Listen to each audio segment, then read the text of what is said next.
UK right now, people are searching for Chinese car brands more than some traditional European ones. At the same time, electric cars are rising, petrol cars aren't gone, and buyers are more confused than ever. This isn't the future. This is happening right now. And here's the shocking part. The car you plan to buy in the next 2-3 years may lose value faster than any car before it.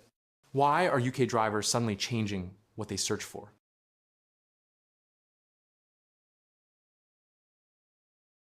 Why are car companies nervous, even when sales look fine? And why does it feel like no one knows what the right car choice is anymore? Stay with me, because by the end of this video, you'll understand why the UK car market is quietly entering its most dangerous phase yet. The UK car market isn't collapsing, it's being rewritten. New players are entering. Old rules are breaking. And buyers are no longer loyal, they're practical. To understand this, we need to talk about 3 forces colliding at the same time. New car companies, electric car pressure, political uncertainty. Separately, they're manageable. Together, they're explosive. New players are entering. Old rules are breaking. And buyers are no longer loyal, they're practical. To understand this, we need to talk about 3 forces colliding at the same time. New car companies, electric car pressure, political uncertainty. Separately, they're manageable. Together, they're explosive. Now let's talk about electric cars. EV sales in the UK are growing steadily, sometimes crossing 1/4 of all new car registrations in strong months. That sounds like success. But here's what buyers actually feel. What if charging is inconvenient? What if battery value drops? What if rules change again? People aren't anti-EV. They're anti-risk. And this is why many buyers are delaying purchases, choosing hybrids, or going for cheaper EV brands instead of premium ones. The EV revolution didn't remove fear. It multiplied it. You might hear headlines saying UK car manufacturing is declining. That's only half true. Companies like Nissan are investing heavily in electric vehicle production in Sunderland. So the industry isn't disappearing, it's transforming under pressure. But here's the problem. Transformation costs money, competition is global. Margins are shrinking when Chinese brands produce cheaper and governments demand cleaner.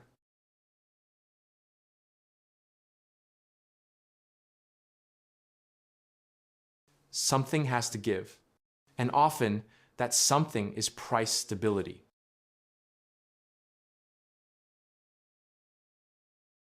Now let's talk about the elephant in the garage. The 2030 petrol and diesel ban. One government supports it, another questions it. The public is stuck in the middle. This creates a dangerous mindset.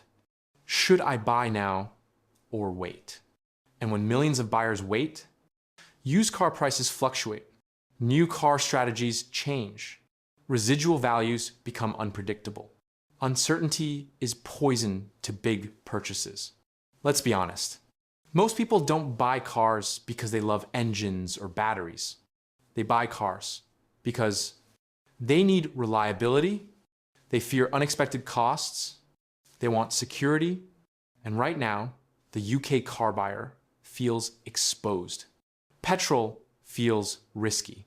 Electric feels uncertain. Prices feel unstable. That emotional tension is the real story, not technology. So here's the truth. Nobody likes to say out loud. The UK car market is no longer about brand pride. It's about survival decisions. Manufacturers are adapting to survive. Governments are adjusting policies to survive. And buyers, they're trying not to regret their choice 5 years later. This isn't a normal transition. It's a pressure test. And here's the question I want you to think about. When the dust settles, will UK drivers still choose cars based on tradition? Or will price, tech, and timing completely rewrite loyalty forever? Because the next few years won't just decide what we drive. They'll decide who survives in the car industry at all. And this shift has only just begun. But before we end this, there's something important we haven't talked about yet. Because every big change in the car industry has always followed the same pattern. At first, people deny it. Then they argue about it. And only later do they realize the decision window has already passed. And that's where the UK is right now. Not at the start, not at the end, but in the most uncomfortable middle phase. The UK car market has changed before. We've seen the fall of diesel, the rise of finance and leasing, the shift from manual to automatic, but this time, something feels different. Because now, technology, politics, and global competition are changing together, not one at a time. That's rare. And when changes stack on top of each other, buyers hesitate. Companies rush decisions. Mistakes become expensive. This is why so many people feel unsure, even if they can't explain why. This feeling isn't irrational. It's pattern recognition. Here's another uncomfortable truth. The UK car market is no longer deciding its future alone. Decisions made in China, Europe, the US directly affect prices in the UK, which models arrive, which factories survive. When cheaper electric vehicles are produced at scale globally, local markets feel the shock first. This is exactly what Reuters and the Financial Times have been warning about. Global EV oversupply, price competition, margin pressure on traditional brands, and when margins shrink, companies don't panic publicly. They quietly change strategy. Let's talk about money, because this is where emotions become real. In uncertain markets, new car prices fluctuate. Discounts appear suddenly. Used car values become unpredictable. This is why some buyers feel they missed the right time, even when they bought just a year ago. And this feeling matters. Because when enough people feel burned, trust drops. Brand loyalty weakens. Buyers become more cautious next time. This is how markets slow, not through crashes, but through hesitation. There's one group nobody talks about enough. Not early adopters, not enthusiasts, but ordinary buyers, people who just want a reliable car, don't care about debates, and hate feeling rushed. This group decides the market quietly. And right now, they're watching, waiting, comparing. When this group moves, everything shifts. If current trends continue, the next few years may bring more affordable EVs, fewer emotional brand choices, shorter ownership cycles, higher focus on value, not image. The dream car era may slowly fade, replaced by the smart decision era.